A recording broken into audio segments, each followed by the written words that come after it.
All right, guys, welcome to Driven Hard. I'm a Mecca. We are in a 2020 Range Rover Velar, our dynamic, and I got one thing I want to figure out. Does this actually deserve to be called a Range Rover, or is it something that you just had it, you know what, cut off? That's what we're going to find out in this video.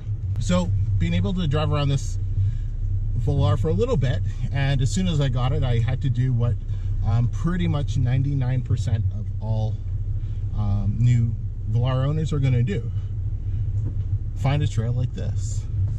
And I'm on the way to the mall, but I must have taken a wrong turn somewhere because I'm not finding it. But luckily, we do have Land Rover's train response system.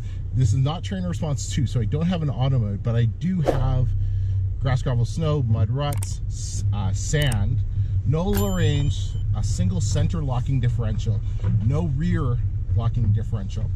That is optional. But we're gonna put the transmission into sport and keep it in first gear as we creep along here. We do have hill descent control. Now, I'm gonna be a little biased coming from a Range Rover, right? I drive a Range Rover Sport. So, you know, everything that I get my hands on, I am gonna be kind of comparing it to that. Driving it around on these type of trails and some of the other sections I've been going on, I definitely miss not having a low range. The gearing in this transmission, it is adjusted, and the electronics are doing what they can, but honestly, don't kid yourself, nothing does beat a traditional low range 2-speed transfer case. Just the amount of torque that you get from that is just absolutely incredible.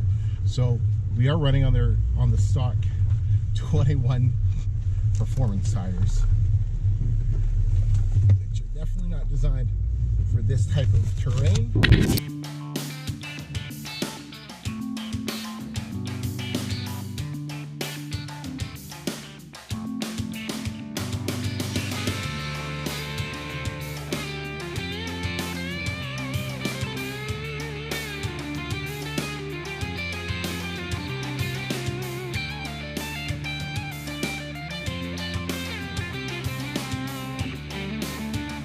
Let me give you guys a quick tour of the inside. Now, here's one thing I've definitely noticed.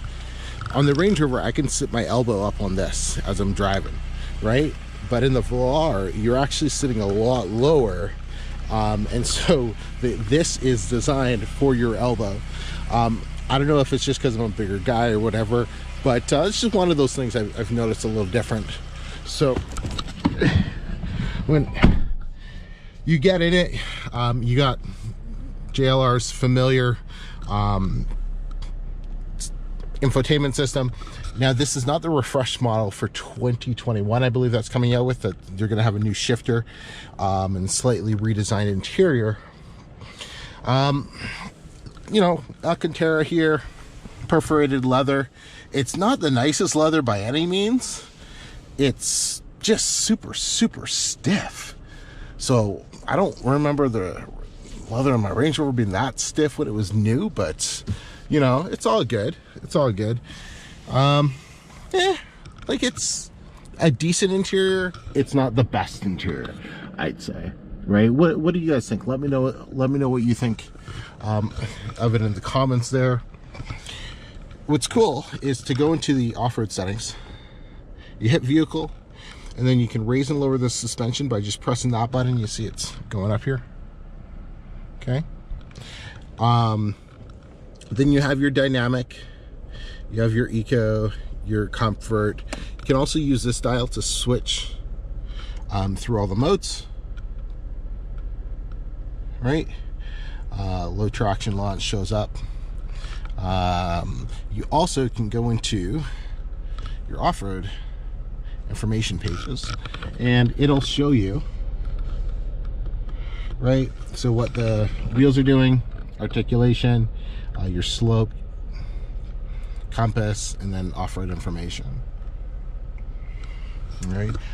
You know, overall, it's a clean, it's a simple interior, hill descent control, traction control, your HVAC controls. It's I don't know what you guys want me to tell you about it. It's decent. Is it what you want to pay for? Is it a good value for your money at the price tag of what you're paying for this? I think that's for you to call. Depends on what you're looking for in it. I would definitely maybe shop around. Like if I was looking at a velar, I would definitely make sure I'm looking at the Sport in terms of material quality on the inside, because price point wise, you know, it's a little bit more for Range Rover Sport versus the velar. So just keep that in mind. But I think a lot of people, they are buying this for the exterior styling, because remember guys, the velar got awarded the most important award that vehicles ever want. Best looking, or what was the fashion award or something like that, something stupid in 2018. But I don't know, you guys tell me, is this something you like? I hate the back end, absolutely hate it. It looks way too fat. But I don't know. But we are here to figure out one thing: how's it gonna do on crawling up this? So we're gonna find out. All right, so we're in mud or ruts. The suspension's at the highest setting. We're gonna put it in S1, and once again, no low range, no rear locker, just a center differential lock. No camera system either. On Train Response 2, you would get the full off-roading cameras.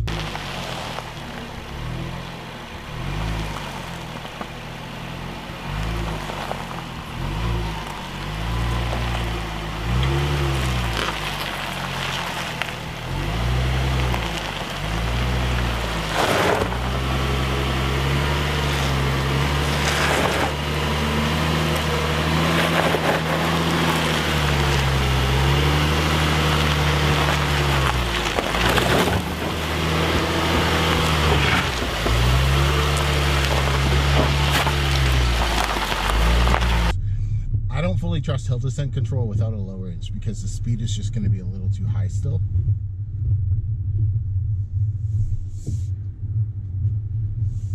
So I'm still using the brakes. So Land Rover has what's called gradual brake release.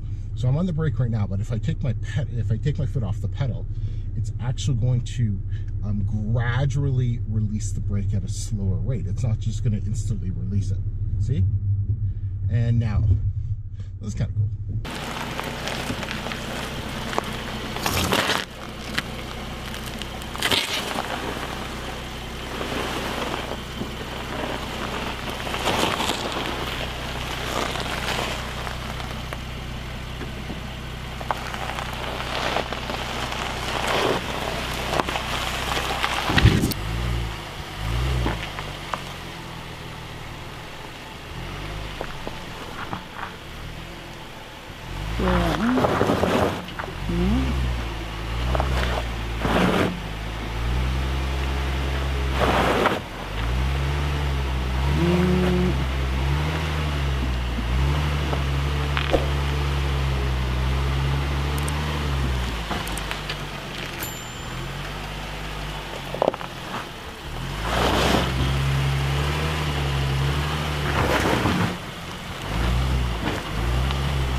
So if you guys take a look at what's in front of me here, and the reason I'm not going to go any further, it's not the tires, okay? It's due to the fact of the low range. Because what's going to happen, and I know this is going to happen because I've overheated my transmission, my gearbox before, is if I keep going, the gearbox is going to overheat due to the lack of the low range. So let's wrap up, and let me give you my final thoughts on the 2020 Range Rover Velar.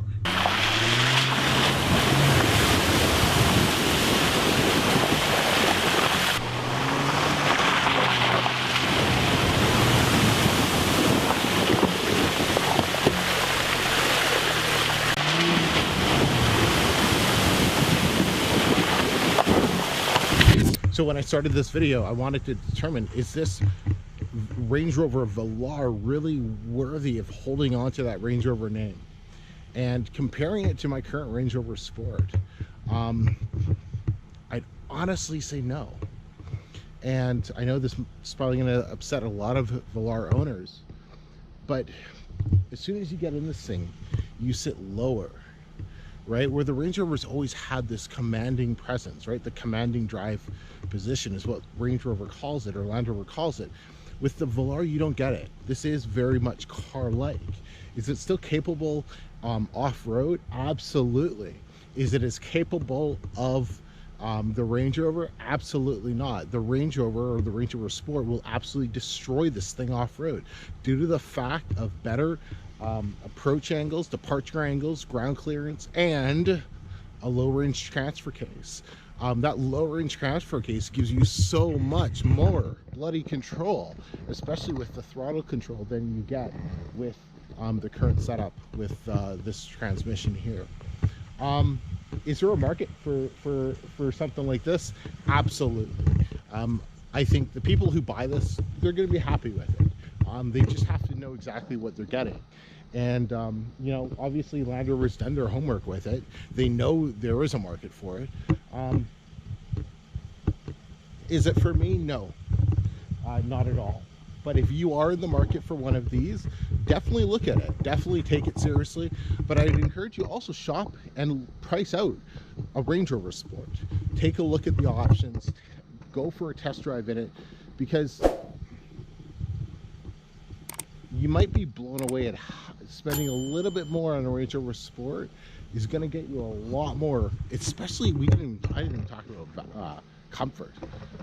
This does have air suspension, thank God, but definitely you're going to have a lot more of a comfortable ride in the actual Range Rover.